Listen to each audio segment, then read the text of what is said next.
Salut les amis, on est le soir, je filme jamais le soir.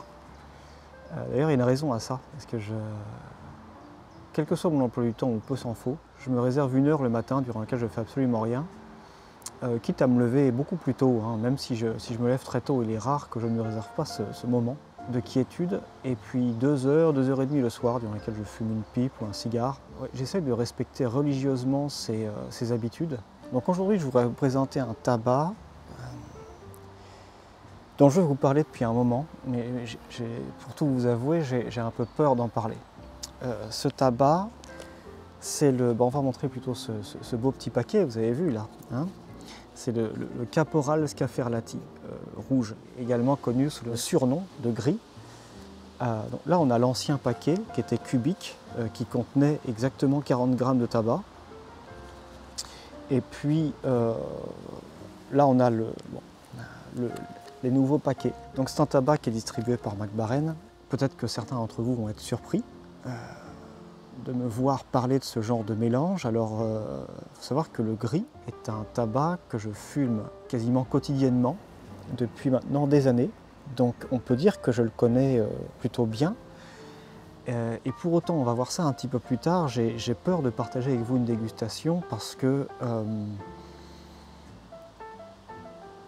je sais pas vraiment comment le décrire. Voilà. C'est un tabac qui est particulier à beaucoup de niveaux, entre autres parce que c'est un tabac chimique qui n'a pas le goût, qui a le goût d'un tabac naturel. Hein?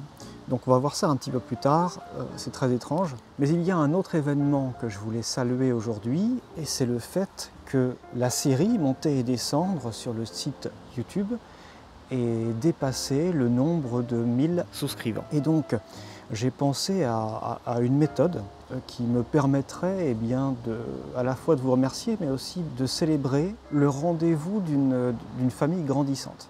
Et donc aujourd'hui je vous propose de lire des commentaires qui ont déjà été postés sur la chaîne, d'ailleurs à travers toute son histoire qui n'est pas très longue, pas très vieille, parce que je pense que certains d'entre eux méritent une discussion un petit peu plus profonde. Donc le premier commentaire que je vais vous lire, c'est celui de csport8506 qui dit « Une vidéo très instructive pour découvrir le monde de la pipe. Aurais-tu des conseils pour un débutant? Comment bien choisir sa pipe? Je viens de l'univers des cigares, donc je découvre. » Alors les questions, je suis surpris d'ailleurs d'avoir souvent des questions comme ça, un petit peu de personnes qui débutent dans le milieu, parce que Internet devrait regorger de conseils pour ce genre de personnes. Donc vous allez voir que j'y réponds, hein, j'y réponds avec plaisir. Et donc ma réponse est la suivante: si tu as le budget, une pipe d'artisan est un départ idéal car le perçage doit être bien exécuté. C'est vrai que en règle générale, la raison pour laquelle on va opter et donc dépenser un petit peu plus pour avoir une pipe d'artisan, c'est parce que il y a plus de soins à apporter, plus de soins et de précision à apporter au perçage de la pipe, qui est très important parce que ce perçage, plus de soins, de précision, mais aussi peut-être plus de science accordé à l'art du perçage de la pipe. De ce perçage va dépendre votre confort à fumer, le goût du tabac, la circulation de la fumée dans la pipe, enfin beaucoup de choses, la condensation, etc. etc. Donc je dis qu'il faut prévoir donc, en entrée de gamme 100 à 120 € de budget, mais ce sont des choses qui vont varier avec les périodes temporelles. Avec les pipes industrielles, c'est la loterie. La forme a peu d'importance. Il y aura énormément de choses à dire. Il est difficile de condenser tout un monde de savoir en quelques mots. Donc je continue par dire que la forme a peu d'importance, mais plus la pipe est longue, plus la fumée est froide, plus elle est courte et légère, plus elle va être confortable en bouche, potentiellement. Il y a 3 principaux matériaux utilisés: la bruyère, la terre et l'écume de mer. La bruyère, très répandue, est à mon avis un bon choix pour commencer. Je finis par dire que je ne peux pas laisser de lien relatif au tabac sur ce site, mais un site internet nommé fumeurdepipe.fr savoir-fumer.net suivi de /savoirfumer.htm est un bon point de départ. Ce site est également un excellent réseau de conversation autour du sujet. Guillaume, le fondateur, y a créé un endroit chaleureux où chacun peut poser des questions et converser. Alors,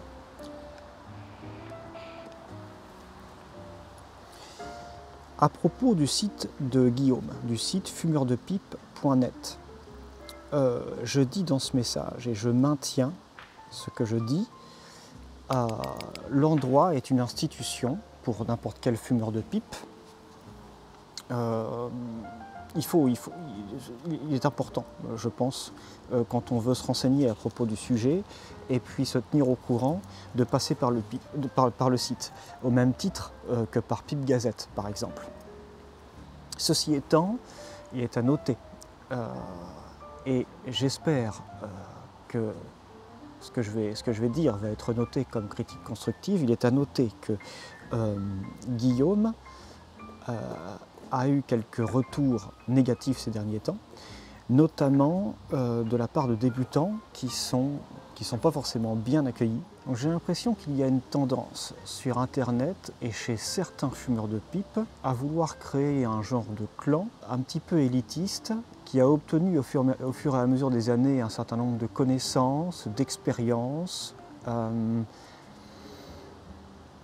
et ma foi qui a du mal à accueillir de nouveaux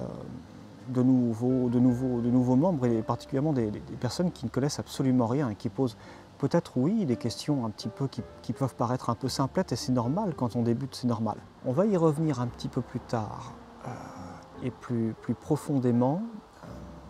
Je pense que le monde du tabac, en ce moment, et particulièrement celui de la pipe, je dirais en Europe, a besoin de se faire séduisant et accueillant. Parce qu'on fait face à des problèmes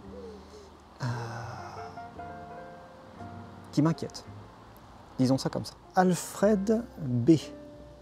74 nous dit à propos de l'Extra Vecchio. J'en profite pour dire que dans la dégustation du Toscano Extra Vecchio, je prononce le nom de ce cigare Extra Vecchio. J'ai été corrigé par la suite, et je m'en excuse. Je n'ai aucune connaissance particulière en italien, je sais simplement dire prego, ce qui permet de faire à peu près n'importe quoi dans la langue italienne, dans la mesure où c'est une langue qui est très proche du français, et donc avec un petit peu d'effort, on arrive à se comprendre, d'effort et quelques gestes manuels, on arrive à se comprendre. Généralement, quand vous savez dire prego, vous savez vous débrouiller en italien. Je dis ça en plaisantant, bien entendu. Un cigare que j'apprécie fumer de temps en temps. Pour ma part, j'aime l'associer avec un spiritueux aux arômes tourbés, type whisky Talisker, qui d'ailleurs, avis personnel, n'est pas forcément le meilleur et le plus abordable, en tout cas le meilleur rapport qui a été pris parmi les Islay, ou bien avec un martini rouge ou un porto. Ça n'est pas un cigare que je pourrais fumer quotidiennement. Généralement, c'est une fois tous les 2 mois environ. J'en ai toujours une petite boîte de côté. Alors, pourquoi je vous lis ce commentaire? Eh bien, je vous le lis parce que c'est le genre de commentaires, de discussions que j'aimerais avoir davantage avec vous, des retours d'expérience. Alors, je pense, mais c'est une théorie, que la raison pour laquelle j'en ai pas beaucoup, c'est parce que beaucoup d'entre vous ont peur de communiquer ces expériences, particulièrement sur Internet, qui est un lieu public où on s'affiche finalement. Il n'y a pas de honte. Il n'y a pas de honte, et je dirais que je l'ai déjà dit plusieurs fois lors de ces épisodes. Je pense que arriver à se départir de sa peur,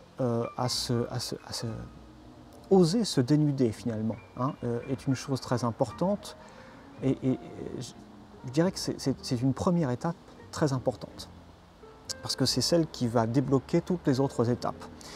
Il ne faut pas avoir honte de dire n'importe quoi, parce que tout simplement on ne peut pas dire n'importe quoi.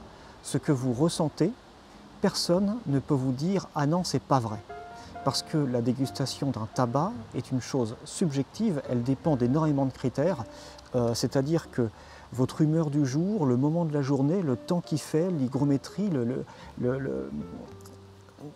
ce que vous êtes en train de manger, de boire, la façon dont vous avez dormi, il y a énormément de critères, les arômes qui sont autour, l'ambiance dans laquelle vous êtes, si vous êtes accompagné d'une personne ou seul, il y a énormément de choses qui vont influencer votre avis sur un tabac quel qu'il soit. Et moi, il m'arrive très souvent de déguster le même produit dans différentes circonstances et d'avoir une expérience totalement différente. Donc vous ne pouvez pas vous tromper. Le jeu, c'est pas de révéler une vérité absolue, et surtout pas quand on débute, c'est de partager son expérience. Et ça, c'est une des plus belles choses de l'humanité. Voilà. Donc, je voulais saluer ce type de commentaires. C'est pas le seul, hein, j'en ai eu d'autres, mais j'aimerais en voir davantage. Voilà. Et, je parle beaucoup, je vais allumer un petit peu ma pipe et puis me rincer la bouche parce que je sors d'un dîner cette fois-ci.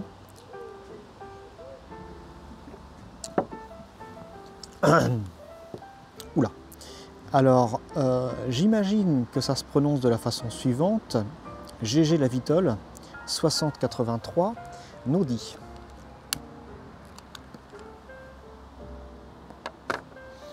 Je vais en parler un peu partout, si cela peut booster la chaîne, j'en serais très heureux. Chose à laquelle je réponds, alors c'est très gentil, hein, merci beaucoup.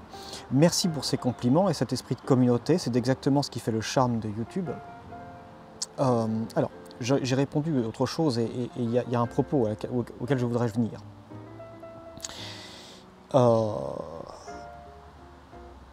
J'ai jamais été très séduit par les réseaux sociaux en règle générale. Je ne vais pas citer les plus connus, je pense que la plupart d'entre vous savent très bien de quoi je parle. Ça m'horripile. Et donc je ne suis pas très présent dessus parce que j'ai beaucoup de mal. Je vous avoue que j'ai beaucoup de mal. Je me force à y aller parce que j'ai des intérêts professionnels et y être.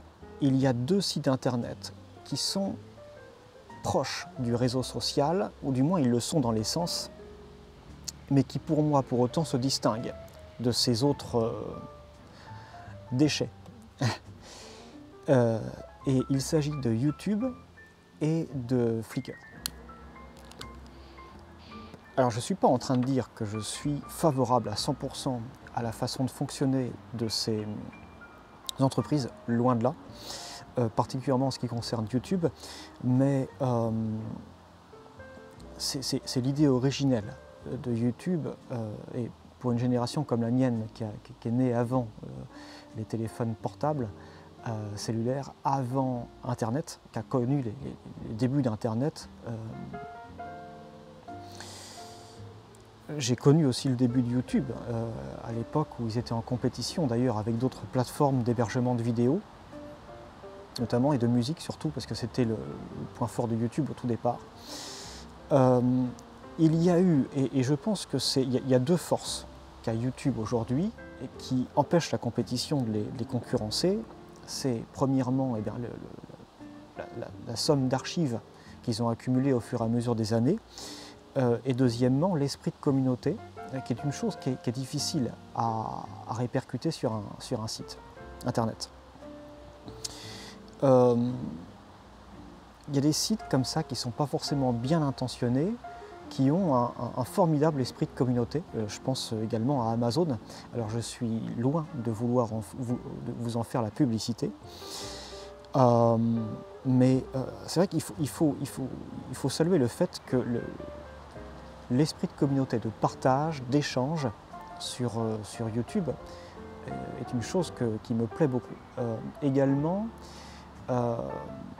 l'accessibilité à tout le monde. C'est-à-dire qu'avant, si vous vouliez eh bien, produire des vidéographies et les partager avec tout le monde, il fallait avoir une certaine notoriété, également une certaine chance et quelques connaissances, parce qu'il fallait percer dans le milieu de la télévision. Aujourd'hui, n'importe qui, avec un matériel qui devient de plus en plus accessible, peut faire entendre sa voix et s'exprimer à travers cet art. Donc je trouve ça formidable, et ce sont des sites internet comme celui-ci, comme YouTube, qui permettent à tout un chacun de s'émanciper à ce niveau. La deuxième chose que je voulais dire en réaction à ce commentaire, je vais vous lire la fin du mien. Je n'ai fait aucune publicité de cette chaîne pour la voir grandir de façon organique. Voilà, si vous voulez avoir du succès sur une plateforme comme YouTube, il faut jouer un certain jeu et obéir à certaines règles. C'est-à-dire qu'aujourd'hui, la recette pour faire une vidéo à 1 million de vues, je la connais. Je saurais la reproduire sans trop de difficultés, parce que c'est l'une de mes activités. Donc je suis dans la vie professionnelle, je suis maréchal ferrant, je suis vidéographe et coloriste digital. Donc je connais un petit peu le milieu. Mais il y a des règles auxquelles il faut obéir pour avoir du succès. Je parle d'un succès relativement grand sur cette plateforme, comme sur d'autres plateformes d'ailleurs.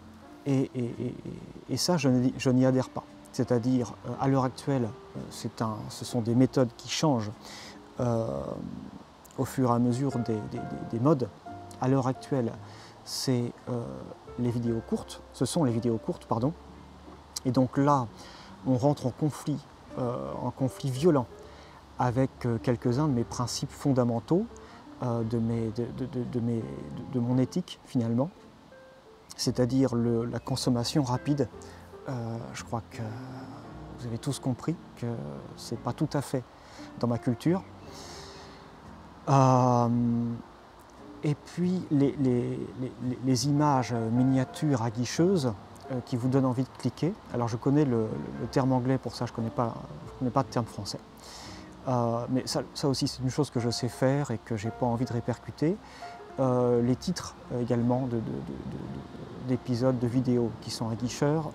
Donc ce sont des choses que je ne fais pas volontairement parce que depuis le départ, l'intention, c'est de faire les choses comme si enfin, pas comme si, je les fais d'abord pour moi. Hein. Je fais ce qui me fait plaisir, peu importe si ça plaît ou pas. Ça ne va rien changer à ce que je fais. Et donc, en abordant le sujet, il y a une personne qui répond au pseudo de KimKim/US4VR, qui dit « Bravo Simon, très heureuse de découvrir votre chaîne YouTube. J'ai beaucoup aimé le contenu de cette vidéo. Je vous souhaite une bonne continuation et vraiment merci d'avoir apporter votre énergie et de partager cette passion. J'ai partagé votre contenu dans les groupes auxquels je suis sur Facebook. » Et donc je voudrais remercier KimKim parce que c'est une personne qui a pointé le doigt, notamment une de mes vidéos, à toute une communauté en fait, de fumeurs de pipe.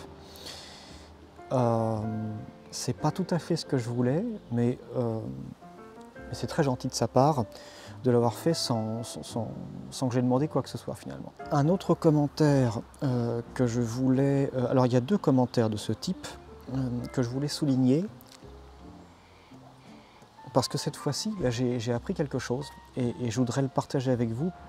François Chimot nous dit « Pour réhumidifier un tabac, je conseille la rondelle de terre cuite. Tu la laisses tremper dans de l'eau déminéralisée, minimum 30 minutes pour qu'elle s'imprègne. Ensuite, tu l'essuies vite fait et la mets dans ton bocal.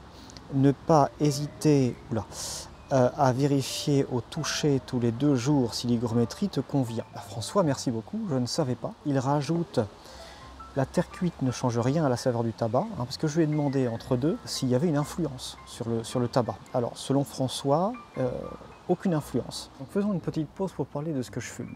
Ce Caporal Scaferlati rouge. Ce tabac, dès que je l'ai goûté, c'est un ami qui m'avait fait découvrir, je l'ai adopté. Je l'ai adopté parce que, en dépit du fait que c'est un tabac, donc c'est un tabac de grande distribution. Il n'est pas aromatique, mais il est chimique. Comme je vous le disais tout à l'heure, il n'a pas le goût de tabac chimique. J'ai remarqué ça par exemple quand je fume un cigare et que juste après, je fume un gris, en vue du fait que la palette aromatique, on va voir ça un peu plus tard, elle est assez proche,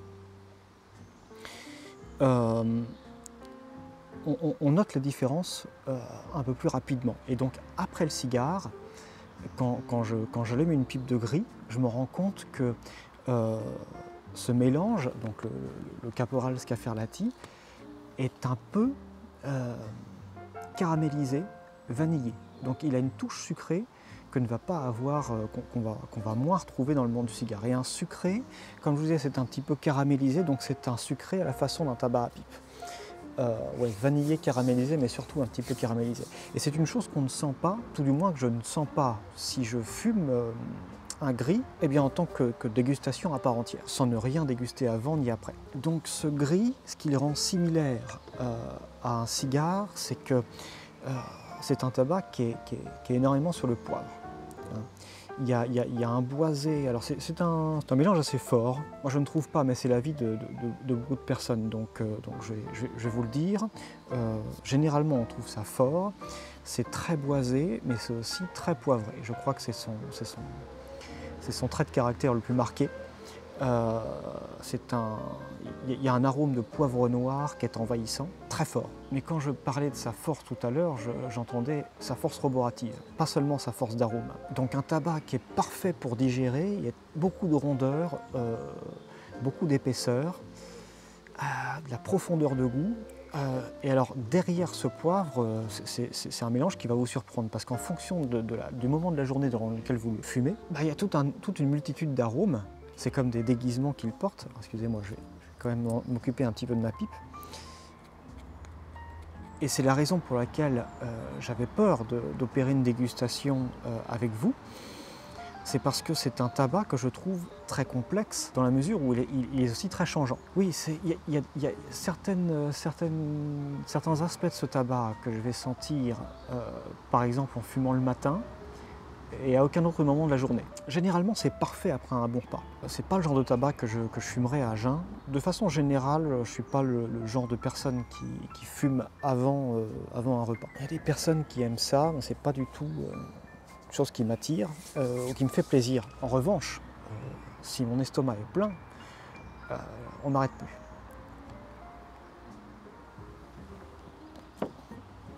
Le problème, c'est qu'il se vide très vite.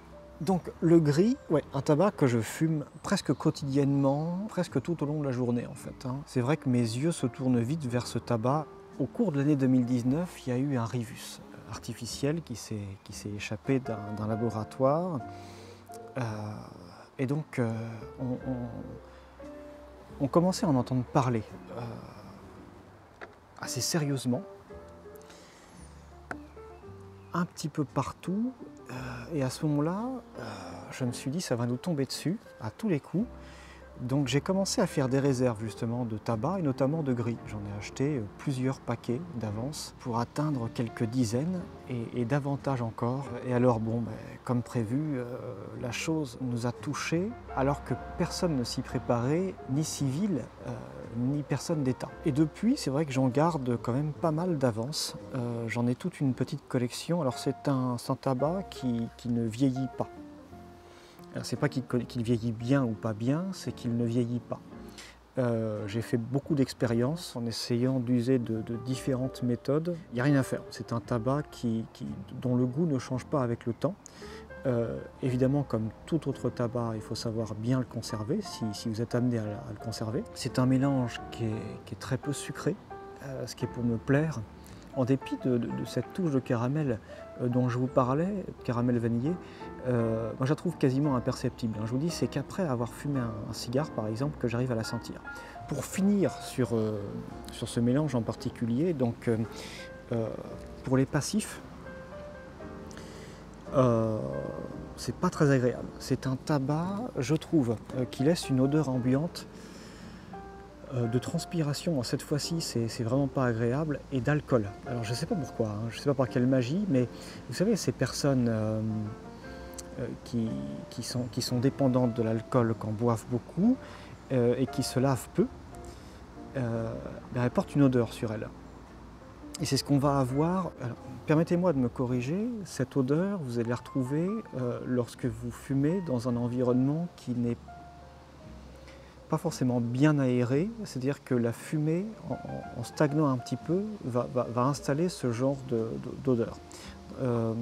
Mais si vous fumez ce tabac dans un endroit plus ventilé, on va retrouver une sensation olfactive qui est similaire à l'Amsterdamer, c'est-à-dire cette odeur de vieux tabac français que je trouve, et je pense qu'une majorité de personnes trouvent très agréable. Oui, c'est cette odeur pour les passifs classiques du tabac à pipe. Azertiuop 737 nous dit vidéo intéressante comme d'habitude.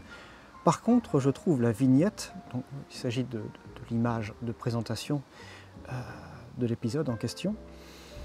Assez moche, on va dire. Important, les miniatures. La raison pour laquelle je vous lis ce commentaire en particulier, c'est parce qu'il me tient à cœur de préciser que les critiques, particulièrement constructives comme celle-ci, sont les bienvenues. Les critiques et la dérision sont des choses que j'aime beaucoup. Il y a une tendance sur Internet depuis quelques années à encourager le positif à des degrés que je trouve un petit peu stupides, parce qu'on rejette complètement la négativité et il y a du bon. Ce qui est aliénation, ce sont les extrêmes. La critique est une chose essentielle pour évoluer. Je réponds donc « Bonjour Eric, merci pour ton honnêteté, qui est très appréciée. Je sais parfaitement comment YouTube fonctionne et serai bien perdu lorsque je suivrai une route qui me détourne de mes valeurs. Je considère que suivre les règles d'autrui, des règles qui contredisent vos propres valeurs, c'est équivalent à de la prostitution. Et c'est une chose que je ne fais pas. Patrick Gadroit nous dit bonjour. Vidéo très enrichissante. Ne dit-on pas que la pipe chauffe s'il s'agit plus d'un problème de tabac trop tassé? Je conteste que les pipes brillantes et laquées, je plaisante Patrick, ont souvent ce problème. J'apprécie davantage les pipes italiennes, j'ai rarement ce phénomène de glougloutage, mot très intéressant, et je ne plaisante pas, que je vais peut-être utiliser. Pensez-vous que la bruyère italienne soit meilleure?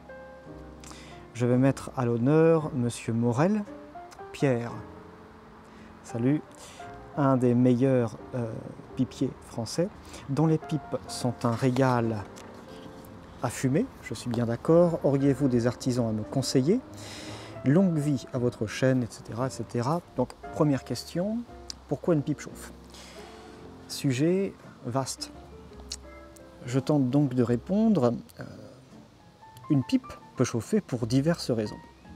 Trop tasser son fourneau est définitivement l'une d'entre elles, puisque cela incite avec un C, Simon, à tirer plus fort et condenser la fumée.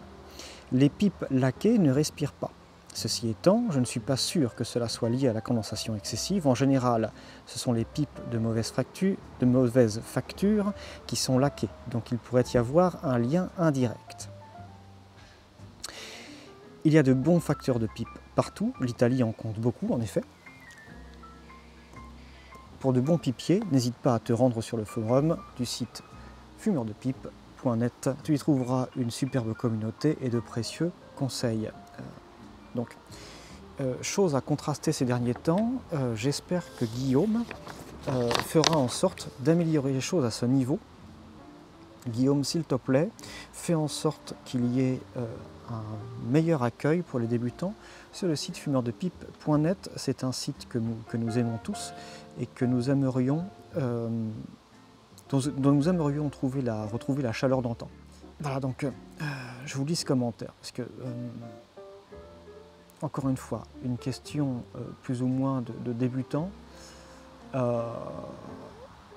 c'est pas normal qu'un débutant aille me voir pour trouver ce genre de réponse, parce que c'est le genre de choses qu'on devrait trouver facilement en se renseignant un petit peu sur la toile, sur le web. Oui, donc il y a évidemment la facture de la pipe, la façon dont a été opéré le perçage de la pipe, on y revient, la coupe du tabac, la vitesse à laquelle vous tirez sur votre pipe, autant de facteurs qui peuvent faire en sorte qu'elle chauffe.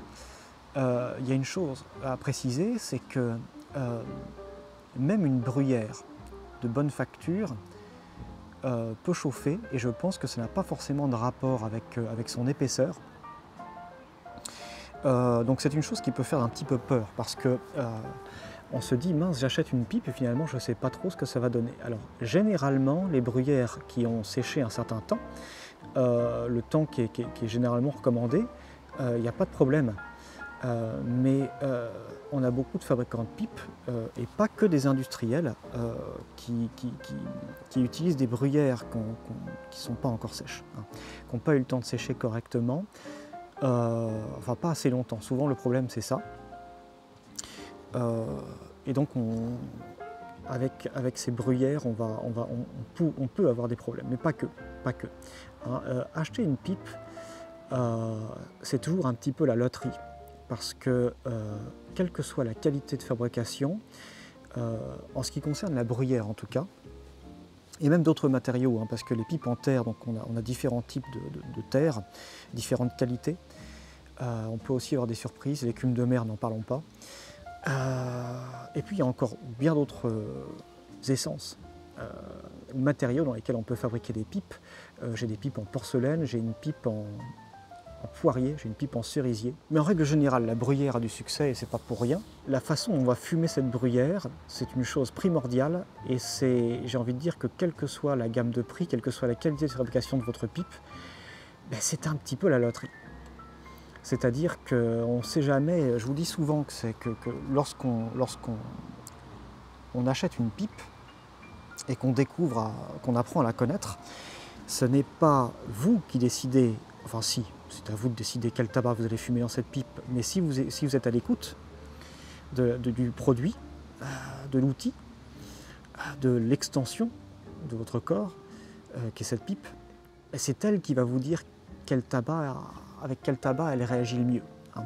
Et donc je conseille toujours de commencer par un tabac doux, aux arômes légers, parce que si jamais votre pipe ne réagit pas bien avec, vous pouvez toujours utiliser un tabac ou un mélange plus corsé en arôme. Si vous faites le contraire, si vous commencez à fumer un tabac qui est très fort en arôme, qui va imprégner votre pipe, et que vous vous dites « Ah non, j'essaierai bien quelque chose de plus léger », et bien cet arôme, il va s'imprégner un moment dans cette pipe. Hein. Donc c'est important. Les anciens également, alors petite... ouais, je n'avais pas prévu forcément de parler de ça, mais les anciens culottés laissaient un culot assez épais. J'en ai déjà parlé aussi dans le passé. Moi, j'enlève presque intégralement le culot régulièrement. Hein. Je ne pense pas que ça soit... que votre pipe chauffe pour autant. Ça n'a pas de rapport, au contraire, je pense que quand on a un culot trop épais, non seulement on vulgarise énormément le fumage, mais on a potentiellement aussi une pipe qui peut chauffer davantage.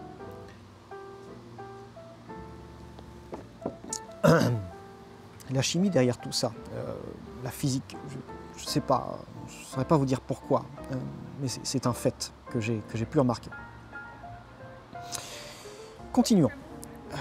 Je ne vais jamais pouvoir fumer cette pipe. Jamais, jamais, jamais. Je parle beaucoup. François Ricada, 950, nous dit « Cela fait peu de temps que j'ai découvert tes superbes vidéos grâce à Laurent de Pause Cigare. » Je ne vous lis pas le reste du commentaire qui est très sympathique.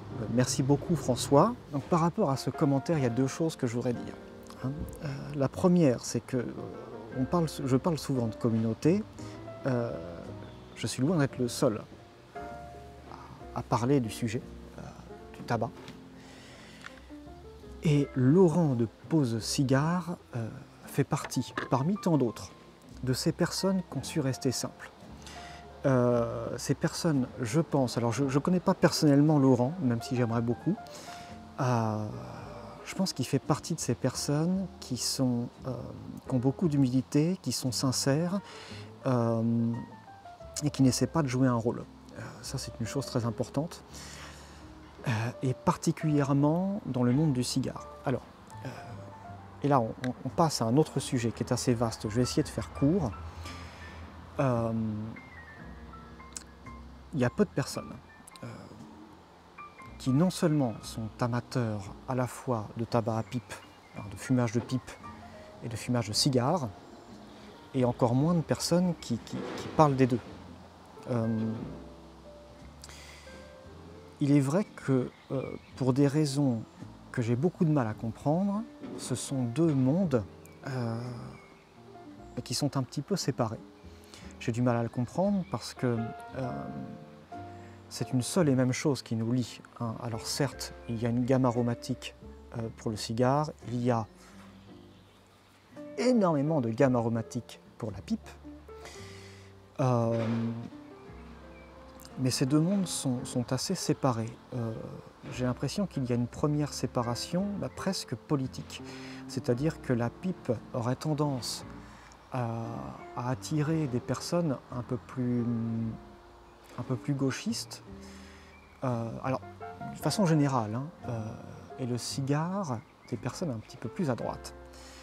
Donc, c'est profondément triste, profondément triste. C'est vrai que le cigare a cette image, à l'heure actuelle, de réussite financière, de réussite professionnelle.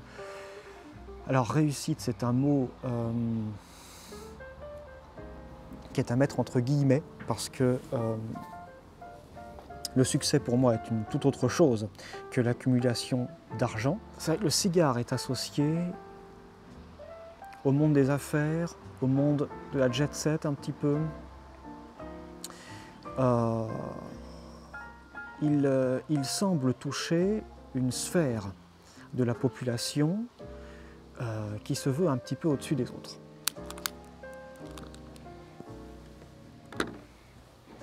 Donc, évidemment, c'est une chose qui m'attriste énormément. Pour commencer, parce que le cigare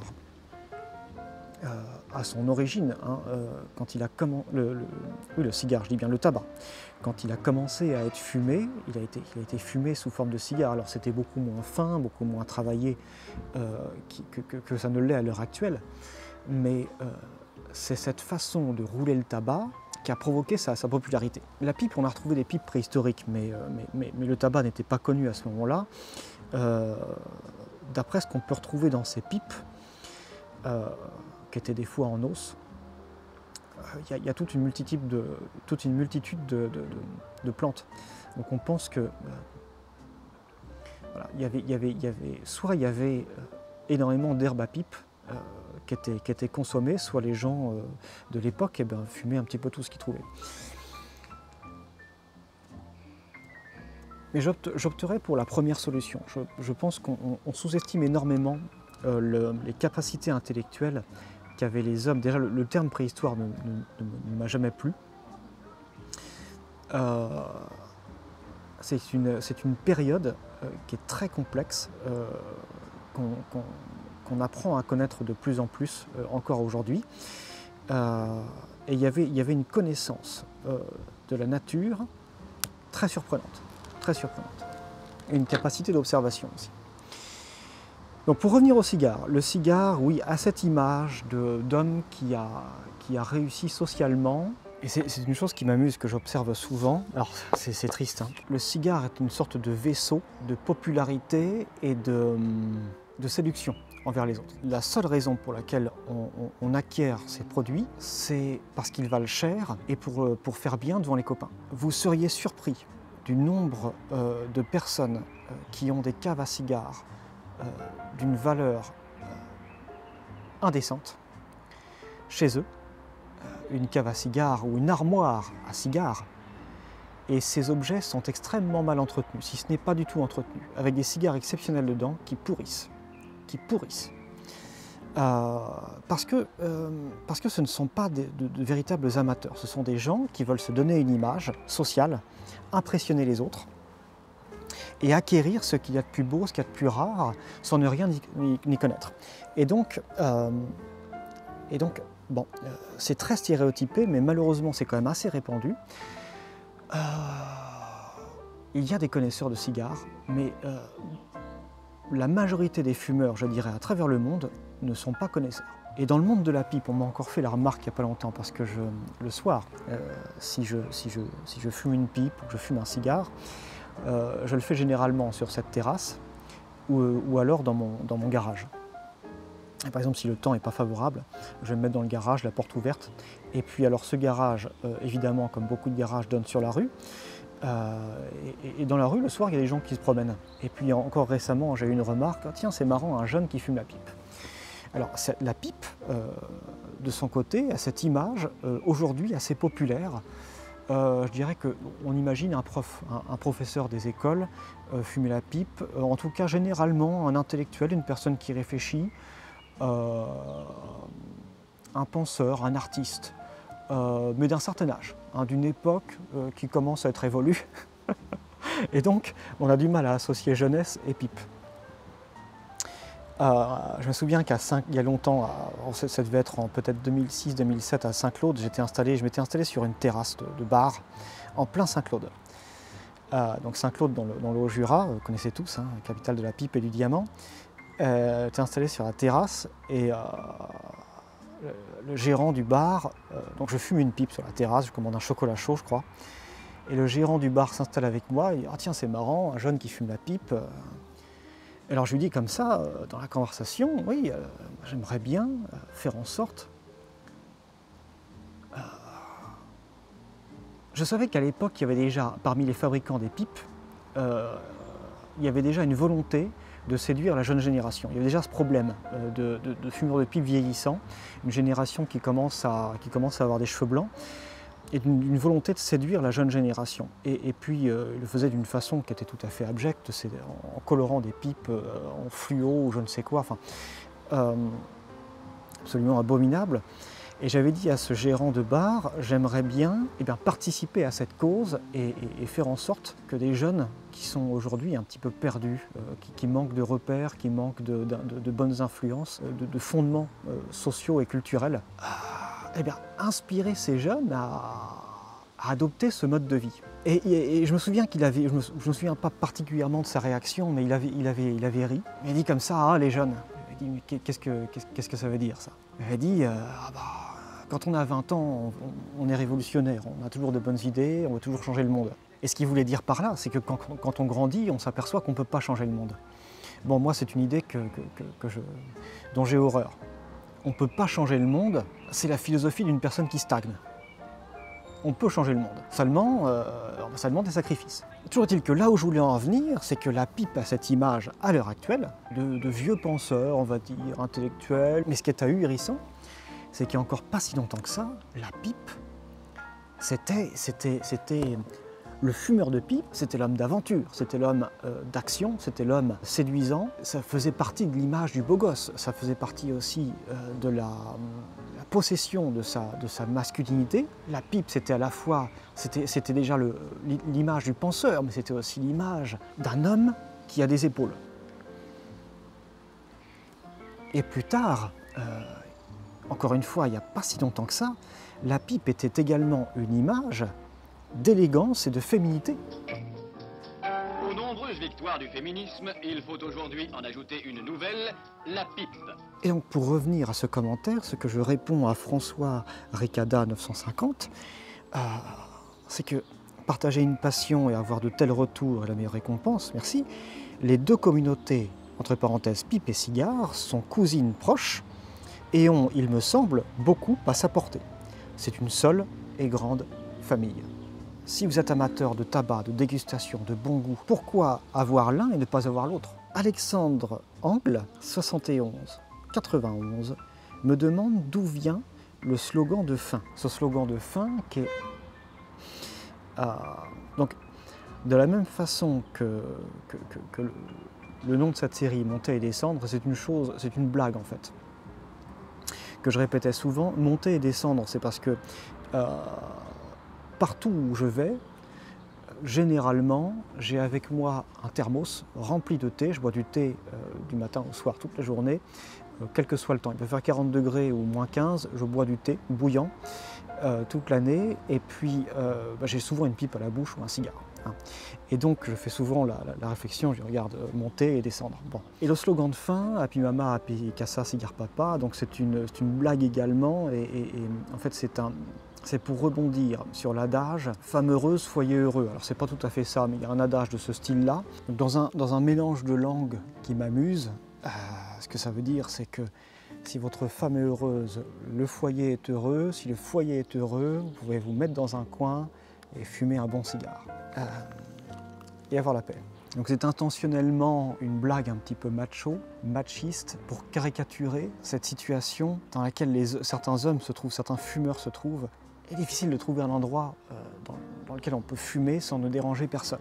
Et donc j'en reviens à cette discussion, à ce genre de division qu'il y a entre les fumeurs de pipe, les fumeurs de cigares. J'ai une grande admiration pour les personnes qui choisissent ce mode de vie, fumer la pipe, fumer le cigare, mais une plus grande admiration encore pour les femmes qui sont dans ce milieu parce qu'il y a un bouleversement des normes sociales, en tout cas actuelles, et c'est pas juste une volonté d'être différent, de faire quelque chose de différent pour se faire remarquer. C'est vraiment une volonté d'entrer dans ce monde de nouvelles saveurs, de nouveaux plaisirs, hein, qu'on ne retrouve pas autre part. Dapfef me dit justement, je dirais en premier lieu, concernant ma large préférence pour la pipe, l'objet, tout simplement. Donc, Dapfef nous dit là qu'il préfère la pipe au cigare pour les raisons qui suivent.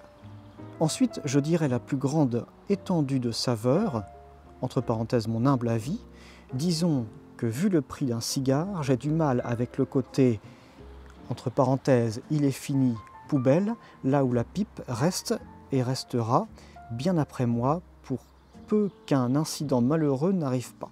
Pour ce qui est des saveurs, je trouve que ça tourne très vite en rond avec le cigare. J'ai regardé ma dose de vidéos de dégustation et sans vouloir généraliser non plus, tout ce que je retiens c'est poivre, chocolat, café, sous-bois. Ça reste non exhaustif bien sûr, mais en gros voilà ce que j'ai l'impression d'entendre en boucle. Mais je reste conscient qu'un fumeur exclusif de cigares pourrait en dire de même des tabacs à pipe, même si avec les aromatiques, on tape un peu dans toutes les saveurs et c'est quasiment illimité. Alors, beaucoup de choses à voir dans ce commentaire. Alors, merci beaucoup d'avoir écrit ce commentaire parce qu'on touche à des sujets qui sont très intéressants. Ça va peut-être faire discuter. Il y a beaucoup de choses sur lesquelles je ne suis pas d'accord. Je vais vous lire d'abord ce que j'ai répondu. Mais c'est génial ce genre de commentaire parce que moi je dis toujours que c'est une belle expression, tomber d'accord. Parce que lorsqu'on est d'accord, la conversation tombe. C'est lorsqu'on n'est pas d'accord et qu'on sait argumenter, échanger, essayer de se convaincre l'un l'autre de nouvelles idées, que là la conversation s'enrichit. Je réponds que c'est un point de vue intéressant. Il est vrai qu'une vitole est à usage unique, et que la pipe en tant qu'objet s'inscrit davantage dans un mode de consommation non périssable. Ajoutons que plus on lui donne d'amour et plus elle nous en rend. Pour ce qui est de la diversité des saveurs, je te rejoins également.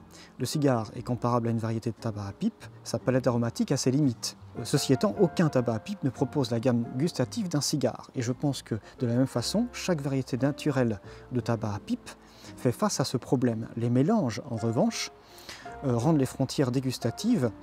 Alors, je pense que j'entendais davantage frontières gustatives, bien plus lointaines. Lointaines sans G, Simon.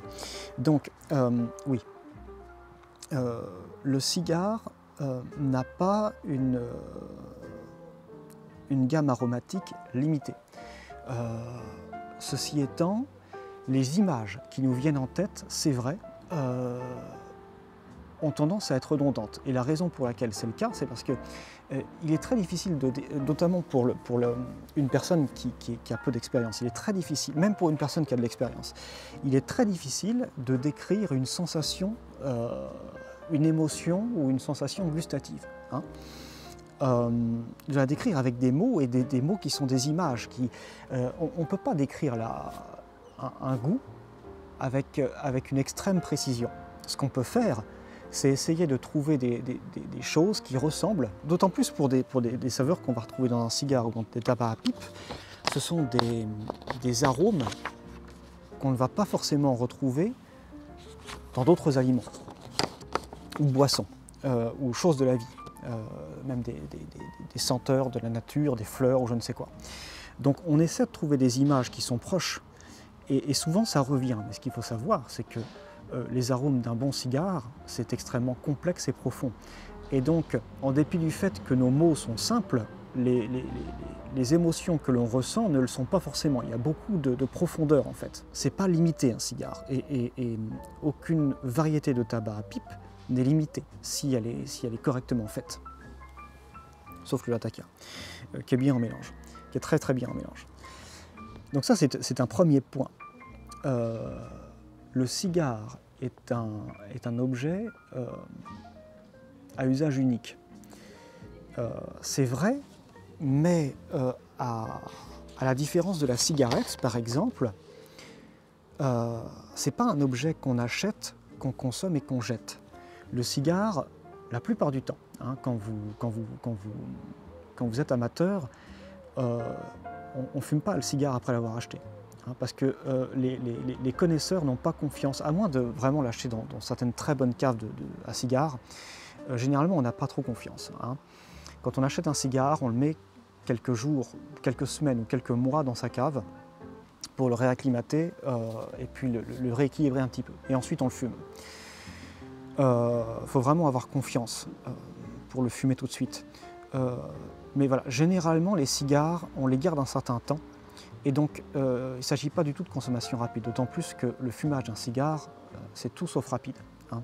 C'est souvent plus long que le fumage d'une pipe. Donc, on peut dire de la même façon que le tabac d'une pipe est à usage unique. Hein. On achète un paquet, on le consomme et puis on le jette. Donc, là-dessus, c'est discutable. Ceci étant, je vois le point qui essaie d'être abordé. Les tabacs à pipe aromatiques ont des saveurs quasiment illimitées. Alors, je ne suis pas d'accord. Je ne suis pas d'accord, je pense que c'est exactement le contraire.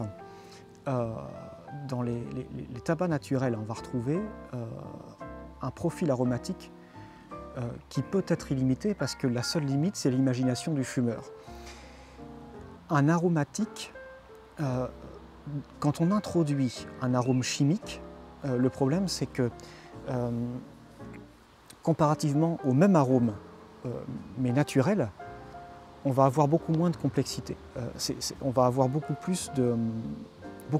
moins de dimensions, on va avoir beaucoup plus de simplicité et d'unilatéralité dans cette saveur. François Ricada, 950, encore une fois, commentaire très intéressant.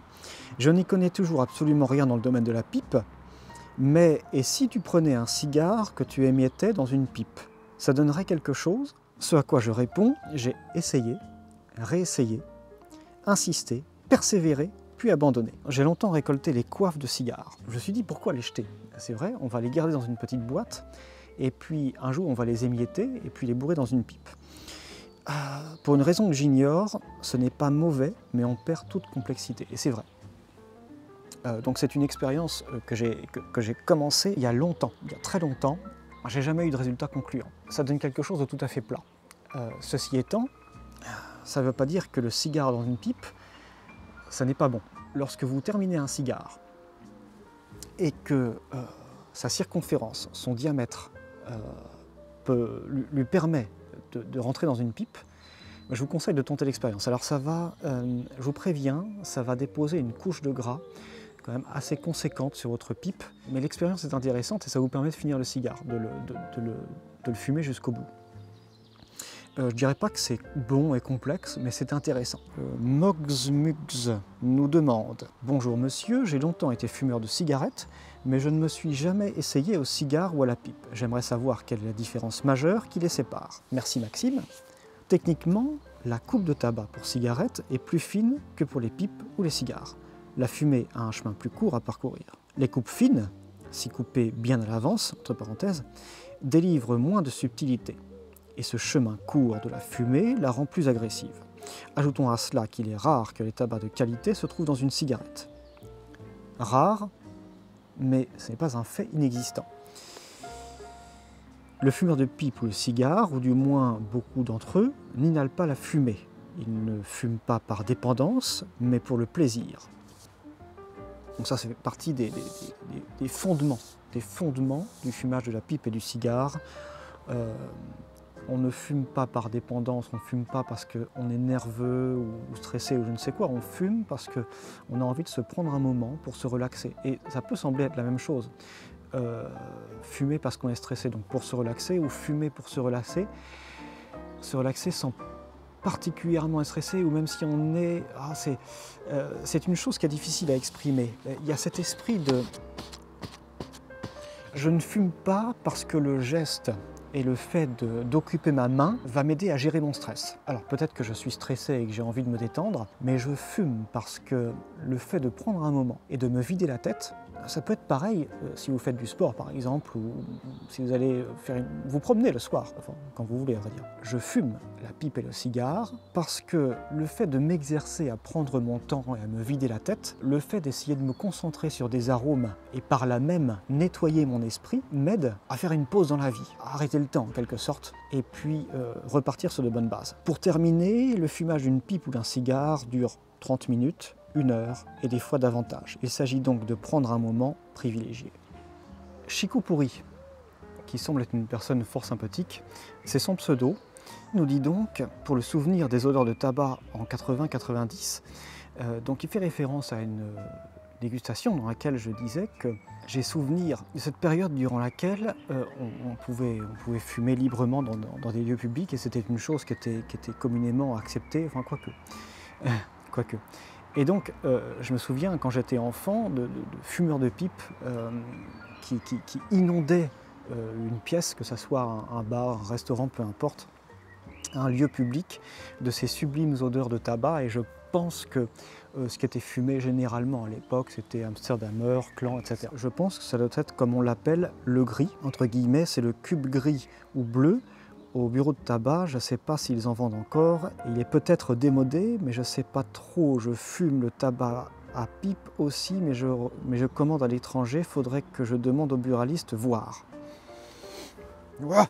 Alors, Chico Pourri, je lui réponds, le Schiaferati Caporal, ou gris, existe toujours, Dieu merci. Il est sûrement démodé, comme beaucoup de bonnes choses. Cela en fait plus pour les bons vivants. Et donc, le gris, on le trouve encore dans des bureaux de tabac, mais pas tous. C'est assez peu fréquent d'ailleurs, mais on le trouve encore. Hein. Et si vous ne le trouvez pas, vous pouvez toujours le demander. Hein, voilà. Vous n'êtes pas limité à ce qu'un buraliste vous propose. Le buraliste, généralement, il a en réserve ce qu'on lui demande. Et donc, tant qu'on ne lui demande pas un produit particulier, il ne va pas vous l'avoir. Si vous vous engagez, généralement, il faut quand même avoir recours à ce genre de méthode. Si vous vous engagez à acheter plus ou moins régulièrement un produit, généralement, il n'y a pas de problème. Hein, ils vont vous commander le produit en question. Si ce produit est distribué par ces distributeurs et proposé par ces distributeurs. Ce fameux Chico Pourri, lors d'un autre commentaire, nous dit « Personnellement, les douanes m'ont pas oublié il y a 10 jours avec 25 E, donc j'imagine que c'est euros de taxes supplémentaires, donc un frais de port de 50 E, une aberration pour du tabac naturel. En parler fera peut-être évoluer le problème. » Chico Pourri me dit « Oui, importation directe, ça passait et là, cette fois, non. En gros, sur 6 boîtes, j'en ai payé 5 plein pot et une gratuite, mais bon, ça reste des tabacs non vendus en France. Par contre, j'ai reçu un mail du site qui me disait « Nous ne livrons plus en France ». Donc c'est une chose que j'avais évoquée récemment. Les distributeurs de tabac étrangers deviennent prudents. Et on les comprend, hein. Eux aussi ils mettent leur entreprise à risque. Dans cette conversation d'ailleurs, Erwand.6039 nous dit, juste un commentaire rapide, il n'y a pas de tabac commerciaux naturels en dehors du SEMPI, il voulait dire semois j'imagine. En particulier les Cornell & Diel sont loin d'être naturels, même si non aromatisés.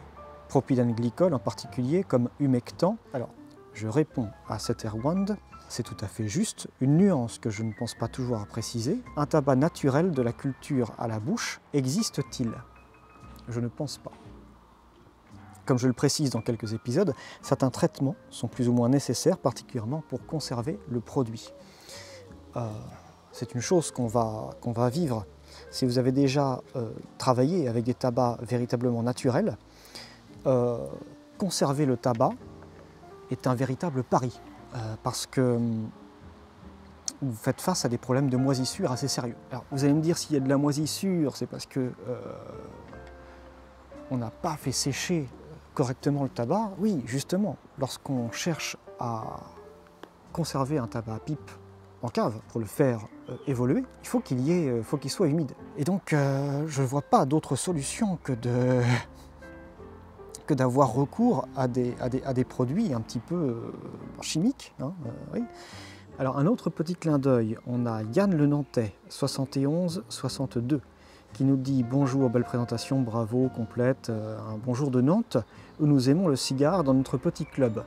Bon, il se fait, je pense, une publicité, mais c'est bienvenu en l'occurrence. Alors il faut savoir que Yann, il a une chaîne YouTube, hein, Yann le Nantais, il a également un club de cigares qui s'appelle le club de cigares Revolut à Nantes. Et ce club organise des repas de fumeurs de cigares. Je voudrais citer également Cigares et Compagnie qui propose la même chose un petit peu partout en France. Alors, on va entrer dans le thème de l'importation du problème d'importation du tabac. En parlant d'un tabac très particulier qui est cher à notre cœur, c'est le semois, qui vit une période particulière en ce moment. Alors Philippe Coffriez nous dit bonjour, en conséquence des dernières réglementations belges, Couvert arrête. Jean-Paul Couvert, c'était le dernier à travailler avec des tabacs qui sont locaux, uniquement avec des tabacs de la vallée en fait. Semois est un type de Kentucky, et il n'est pas toujours vendu pur. Il y a des personnes, des fabricants qui, pour en améliorer un petit peu le goût, font des mélanges, ce qui n'a rien de vraiment méchant, mais c'est vrai que pour une personne qui veut découvrir une essence très particulière, j'aurais aimé au moins que s'il y a un mélange, que ça soit signalé. Qu'on ne nous vende pas du semois pur qui n'est pas pur. Donc pour continuer sur les propos de Philippe, il semble y avoir des problèmes chez Martin, donc la maison Martin. Manil attend de voir. Paradoxalement, le tabac de la semois a été officiellement reconnu patrimoine de Wallonie en décembre. Aussi, ses producteurs sont à 5 minutes de la France, donc pourquoi ne pas envoyer le colis depuis la France? Pourquoi le passage de douane? Mais on va y revenir. Donc en effet, le semois a été reconnu en tant que patrimoine immatériel de la Fédération Wallonie-Bruxelles. Donc ça a été officiel le 21 janvier 2025. Je ne sais pas si la décision a été prise plus tôt ou pas, mais ça a été officiel le 21 janvier 2025. Je réponds que c'est très ennuyeux. En effet, le classement du semois en tant que patrimoine de Wallonie nous a sauvés, ou du moins partiellement, car cela crée un argument, le seul, pour continuer à soutenir les producteurs et nous faire plaisir. Le problème, à mon avis, qui est à pointer du doigt, c'est qu'en dépit de cette reconnaissance au patrimoine immatériel de la Fédération Wallonie-Bruxelles, le semois est encore assimilé légalement et fiscalement à tout autre type de tabac, c'est-à-dire, et particulièrement, je veux parler des tabacs évidemment, qui sont issus de multinationales industrielles. Il serait intéressant que ce type particulier de tabac soit à prendre à part entière. Je continue à dire pourquoi ne pas envoyer le colis depuis la France? Bonne question, à rediriger vers les distributeurs. Il y a ce problème de taxes, mais je pense qu'un des gros problèmes que nous avons à propos de l'importation de tabac naturel en France, et je parle particulièrement des tabacs à pipe, en France ou en Europe, un des gros problèmes, c'est la demande. Et en l'occurrence, le manque de demande. C'est-à-dire que, certes, il y a quelques très grands amateurs de tabac qui sont prêts à acheter leur tabac un petit peu partout dans le monde pour avoir un bon tabac, à payer des frais de douane éventuellement ou des frais de transport. Mais ça reste une population qui est très niche, qui est très restreinte. Et donc pour les distributeurs, il faut qu'il y ait un intérêt financier, et cet intérêt, il n'est pas forcément là. Donc si on veut avoir accès à une plus grande multitude de tabac, il faut qu'il y en ait la demande. Il faut que la demande soit plus forte. Autrement dit, il faut consolider la communauté et la faire grandir. Et donc c'est intéressant pour ça d'avoir davantage de fumeurs de pipe et des fumeurs de pipe qui s'intéressent à des tabacs qu'on ne trouve pas facilement en France, et des tabacs qui ne sont pas forcément issus de grandes manufactures industrielles et bien souvent assez chimiques. Xavier Bartholomé, C8W, nous dit « Bonjour, hélas, c'est bien dommage, juste au moment où le tabac de la semois est reconnu patrimoine immatériel de la région wallonne. Par contre, j'ai lu sur Pipe Gazette qu'il y avait 2 nouveaux planteurs en vallée de Semois, ainsi qu'un nouveau producteur appelé la Maison Bleue. » Donc on met le doigt sur le problème, hein, à mon avis, un des problèmes majeurs. Donc, petite correction. Jean-Paul Couvert, donc prend sa retraite. Son entreprise a été rachetée par Antoine Poncelet, qui l'a rebaptisé la Maison Bleue. Donc il va reprendre les récoltes et la fabrication de Jean-Paul Couvert. Alors si vous n'avez pas suivi récemment, la Maison Martin, donc en l'occurrence Étienne Martin, a publié un mot dans l'article de Pipe Gazette qui parle de la Maison Bleue, de ce nouveau producteur de semois, disant que Antoine Poncelet est une personne très intéressée par l'argent, que la récolte de 2023 a été partiellement polluée par un champignon et qu'il a quand même exploité le tabac, que ce tabac est extrêmement fort, etc., qu'il a mauvais goût et surtout qu'il est très mauvais pour la santé. Donc Nicolas de Pipe Gazette lui a répondu qu'il a goûté, il a fumé un paquet entier de ce tabac et qu'il n'a pas du tout trouvé fort, au contraire qu'il a trouvé très bon et qu'il trouve dommage que ces deux producteurs de semois, au lieu de se serrer les coudes, eh bien, se disputent. Dans une situation comme celle-ci, il n'y a pas de concurrence entre les fabricants de semois. Il y a du travail pour tout le monde. Le semois est assez demandé pour ça, et donc il n'y a pas de raison de se disputer et de se mettre des bâtons dans les roues. Chacun devrait, au contraire, se concentrer sur le fait de fabriquer un produit de qualité et un produit relativement pur, ou comme je le disais, s'il n'est pas pur, le signaler. Valoriser le tabac local, le travail local, l'artisanat local. Philippe Coffriez nous dit, concernant la douane, donc le passage du semois de la Belgique vers la France, les fabricants sont vraiment à côté de la frontière. Il n'y a plus de contrôle entre la France et la Belgique depuis quelques décennies. Il y a 5 ans et demi, je suis passé à Kiévrien, où j'ai été surpris de découvrir la douane transformée en logement avec vue sur la cuisine, précisément là où se trouvaient les douanes il y a 40 ans. J'ai été en contact particulièrement avec un fabricant de semois récemment, que j'ai absolument harcelé parce qu'il y a un de ces produits que je trouve phénoménal et un petit peu unique au monde, que j'aurais voulu vous partager avec vous. Il a été très froid dans ses réponses, pourtant je me suis présenté. C'est une publicité facile, d'autant plus que j'ai jamais demandé à ce qu'on m'envoie le produit gratuitement.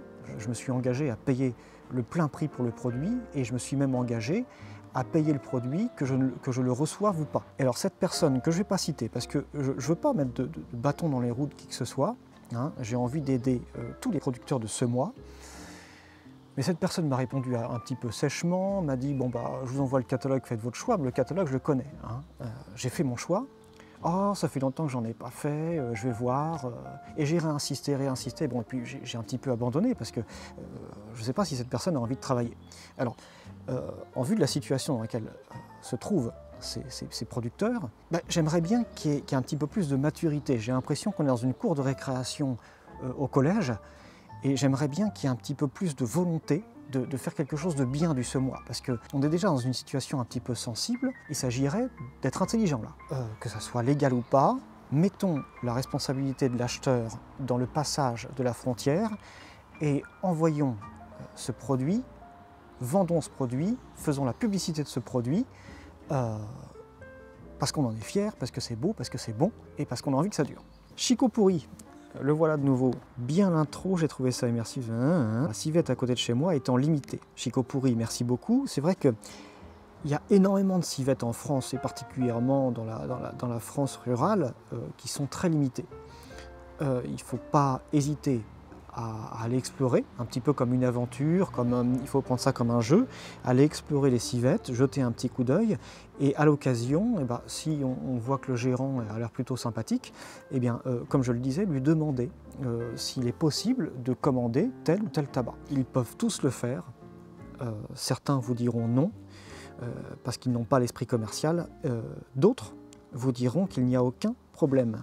Patrost 67 nous dit « J'aimerais vraiment connaître cette fameuse odeur de pied ». Si je pouvais la partager avec vous, je le ferais avec plaisir. Je lui réponds donc « Je devrais rebaptiser cette série « Les plaisirs de la bouche, c'est le pied ».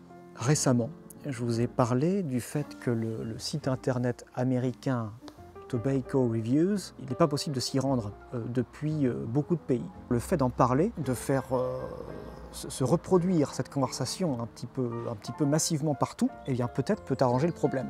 Canaman 66 nous dit a priori cette modification entre guillemets du site est en place depuis le rachat de Mac Baren qui possédait le site par STG. L'accès est restreint dans une grande pays du monde par rapport aux politiques de protection des données. Les Américains ne veulent pas s'embêter avec le RGDP. Donc en effet,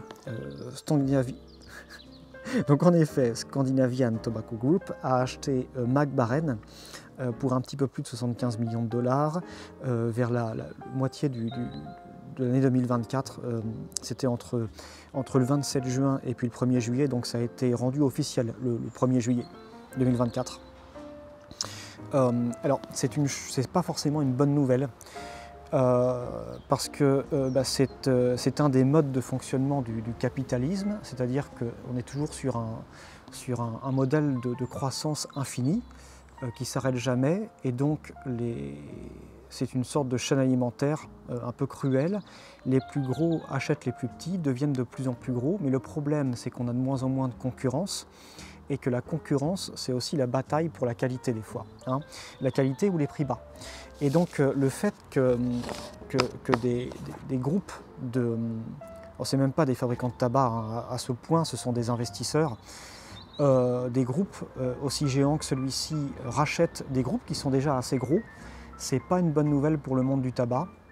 Et puis la concurrence c'est aussi une force qu'a le consommateur, parce que si un des producteurs ne nous plaît pas pour une raison ou pour une autre, on peut aller voir l'autre et lui exprimer notre intérêt. S'il n'y a qu'un seul grand groupe derrière plein de petits producteurs, finalement, qu'on aille chez l'un ou chez l'autre, ça ne change rien. L'argent va dans le même panier. Canaman 66 et d'autres me précisent que le site Tobacco Reviews, qui était possédé par Mac Baren, reste accessible aux États-Unis d'Amérique ou via un VPN. À considérer en deux fois, ils ont des avantages, certains sont un petit peu mensongers, mais peu importe. Ce que je voudrais dire à propos de Tobacco Reviews, c'est encore une fois, tout comme le problème d'importation de tabac, il y a peu de chances que, en l'occurrence, le Scandinavian Tobacco Group fasse un effort en ce qui concerne l'accessibilité au site depuis la France ou d'autres pays, l'Angleterre, le Canada, peu importe. Il y a peu de chances qu'ils fassent beaucoup d'efforts parce que, encore une fois, il y a une question de demande. Si la demande n'est pas forte et lucrative, la situation stagnera. Sylvain Dumas, 6929, qui nous dit bonjour, de par vos expériences, connaîtriez-vous un tabac similaire en termes d'arôme, achetable en France ou frontalier s'il vous plaît? Malheureusement non, ou du moins pas légalement. Depuis le Royaume-Uni, l'Allemagne, le Danemark, la Suisse, Andorre, entre autres, pour en citer beaucoup d'autres, la chose est possible. Vers la fin de ma dégustation du GLP's Temple Bar, tu trouveras une astuce. Cette dernière est non seulement illégale, mais aussi de plus en plus difficile à opérer. Si on veut avoir accès à une énorme variété de tabac, ce qu'il faut, c'est encourager la communauté à grandir, faire en sorte qu'il y ait plus de demandes, faire savoir qu'il y a une forte demande, et là, et là, la situation commencera à changer. Une dernière chose dont je vais vous parler, j'ai vu un article très amusant, donc c'est dans pipmagazine.com. La question était, qu'est-ce exactement que les Virginia sombres? La personne répond, vous avez dit, qu'est-ce exactement que les Virginia sombres? Eh bien, je vais vous dire ce que c'est exactement. K326, TN90 et TN90 SRC étaient chacun initialement hybridisés avec une plante dans laquelle le BBL-A, BBL-B et BBL-C. Enfin, ce que je voulais souligner, c'est le fait que le tabac est une plante qui est énormément travaillée. La sphère commerciale autour du tabac est monstrueuse. Et donc, on n'a pas le droit de rater une culture de tabac à cause d'une mauvaise année, d'une mauvaise saison ou quoi que ce soit, hein. Donc ce qu'on fait, c'est qu'on les rend plus résistants à certaines maladies, qu'on développe des variétés qui vont présenter des plus grandes feuilles ou qui vont résister mieux à l'humidité. Donc pour conclure, et je ne sais pas si je suis à un tiers de ma pipe, donc tout ça pour vous dire que je suis bien heureux que nous soyons maintenant plus de 1000 dans cette famille, et je dirais dans cette sous-famille, parce que la véritable famille, c'est cette famille mondiale du tabac. Tabac qui est à la fois un produit industriel, transformé, mais aussi ce produit, cette richesse locale que nous avons, comme par exemple avec le semois.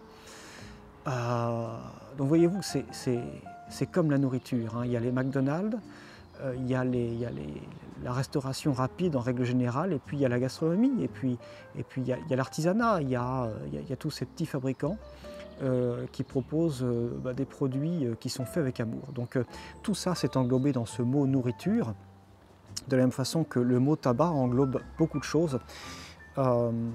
Et donc cette communauté que nous représentons, je pense, est une communauté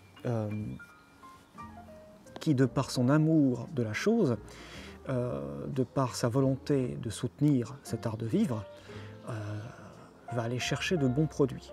Et donc c'est pour ça que je vous présentais cette discussion aujourd'hui, et également un petit peu mon approche des choses en ce qui concerne la diffusion de cette série, de ces épisodes dans les réseaux sociaux. Voilà. Donc je vous remercie de m'avoir écouté durant ce long monologue, mais j'espère qu'il va se transformer en dialogue. Et puis sachez qu'à l'avenir, j'aimerais rencontrer davantage de personnes, et pas forcément que des personnes connues dans le milieu, mais tout un tas de personnes, parce que je pense que chaque amateur de tabac a son mot à dire et a sa façon d'enrichir les autres dans ce monde, d'apporter sa graine à cette géante culture. Donc je vous remercie de m'avoir suivi et je vous dis à bientôt dans un nouvel épisode. N'oubliez pas, Happy Mama, Happy Casa, Cigare Papa.